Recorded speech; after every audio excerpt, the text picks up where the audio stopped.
அஸ்ஸலாமு அலைக்கும்.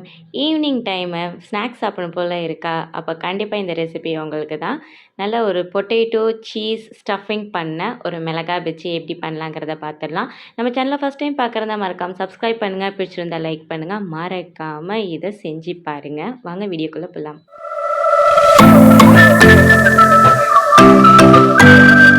2 உருளைக்கிழங்க வேக வச்சு நான் எடுத்திருக்கேன். அது கூடவே 1 கைப்பிடி அளவுக்கு வெங்காயம், மல்லி, புதினா, அதுக்கப்புறம் உப்பு, மஞ்சத்தூள், மிளகாத்தூள், கொஞ்சோண்டு கறி மசாலா, அது கூடவே பெருங்காயத்தூள் சேர்த்து நல்லா மசிச்சு, நல்லா கட்டிய முட்டியும் இல்லாம நல்லா மசிச்சு பெசஞ்சு எடுத்துக்கலாம். அது கூடவே 1 கைப்பிடி அளவுக்கு நான் சீஸ் சேர்த்துக்கிட்டேன். குழந்தைங்க சாப்பிட்றதுனால. அது ஆப்ஷன் தான். நீங்க இது கூடவே நீங்க எந்த காய்கறி வேணாலும் எடுத்துக்கலாம். அல்டிமேட் டேஸ்ட்ல இருக்கும். இப்போ மிளகாய் நல்லா வாஷ் பண்ணிவிட்டு நடுவில் இப்படி ஒரு டீப் கட் கொடுத்துட்டு உள்ளக்க இருக்கிற விதை கம்ப்ளீட்டாக எடுத்துருங்க. அப்போ தான் உரைக்காது. இப்போ நம்ம செஞ்சு வச்சுருக்க ஸ்டஃபிங்கை நல்லா அழுத்தம் கொடுத்து நல்லா மிளகாய் நல்லா குண்டு குண்டாக வர அளவுக்கு நல்லா அழுத்தம் கொடுத்து ஃபுல்லாக ஸ்டஃப் பண்ணி வச்சுக்கோங்க. அப்போ தான் நல்லா ஃப்ரை பண்ணும் போது உள்ளக்க இருக்கிற சீஸு நல்லா மெல்ட் ஆகி ரொம்ப நல்லா நம்ம சாப்பிடும் போது நல்ல எம்மியாக நல்ல அரோமாவாக இருக்கும். நான் பஜ்ஜி மாவு தான் எடுத்துக்கிட்டேன்.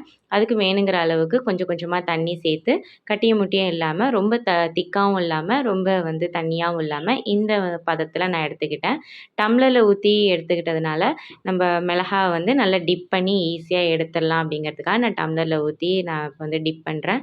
நீங்கள் நார்மலாக செய்கிற மாதிரி செய்கிறா இருந்தாலும் ஓகே தான். பிகினர்ஸாக இருந்தால் இந்த டம்ளரில் ஊற்றி நீங்கள் செஞ்சு பாருங்கள். உங்களுக்கு ரொம்ப ஈஸியாக இருக்கும். கீழே மாவு அங்கங்கே சிந்தாமல் ரொம்ப ஈஸியாக கன்வீனியண்ட்டாக இருக்கும். எண்ணெய் நல்லா ஹீட் ஆனதுக்கப்புறம் தான் நீங்கள் இந்த மாதிரி ஒவ்வொரு பஜ்ஜியாக போட்டு எடுங்க.